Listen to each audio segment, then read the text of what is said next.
వరంగల్లో chain snatching కు పాల్పడుతున్న నలుగురు ముఠాను పోలీసులు పట్టుకున్నారు. కొత్తవాడ చైన్ స్నాచింగ్ కు పాల్పడ్డ నలుగురు నిందితులను మటవాడ పోలీసులు అరెస్ట్ చేశారు. 2 తులాల బంగారు చైన్ ను రికవరీ చేశామని డీసీపీ షేక్ సలీమా మీడియాకు తెలిపారు. నిందితులు గంజాయికి బానిసలై ఇలాంటి నేరాలకు పాల్పడుతున్నారన్నారు డీసీపీ సలీమా.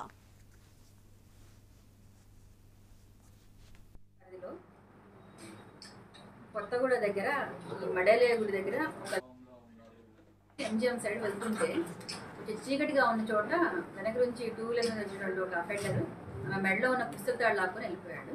సో ఒక 2 నిమిషాల తర్వాత వచ్చిన తర్వాత చుట్టుపక్కల కూడా పట్టుకోవాలని ట్రై చేశారు. బట్ వాళ్ళు కొంచెం స్కూటీ ఫాస్ట్గా తీసుకుని వెళ్ళిపోయారు.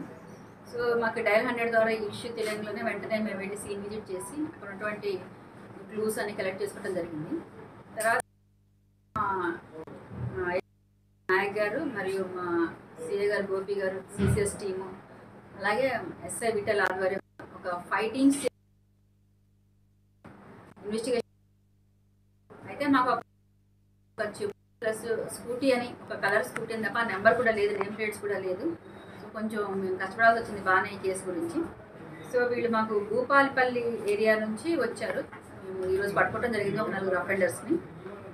వాళ్ళ దగ్గర ఇందులో నలుగురిలో ఒకళ్ళు బొల్లా అని, ఇతను ముదిరాజు భూపాలపల్లి, అతను నెక్స్ట్ మహమ్మద్ బాసిత్, ఇతను కూడా భూపాలపల్లి. వీళ్ళు దొరికిన అఫెండర్స్ నలుగురు కూడా భూపాలపల్లి ఏరియా వాళ్ళే. ఇందులో అనిల్ అనే మెయిన్ అక్యూజ్డ్, ఇతను చైన్ స్నాచ్ చేశాడు.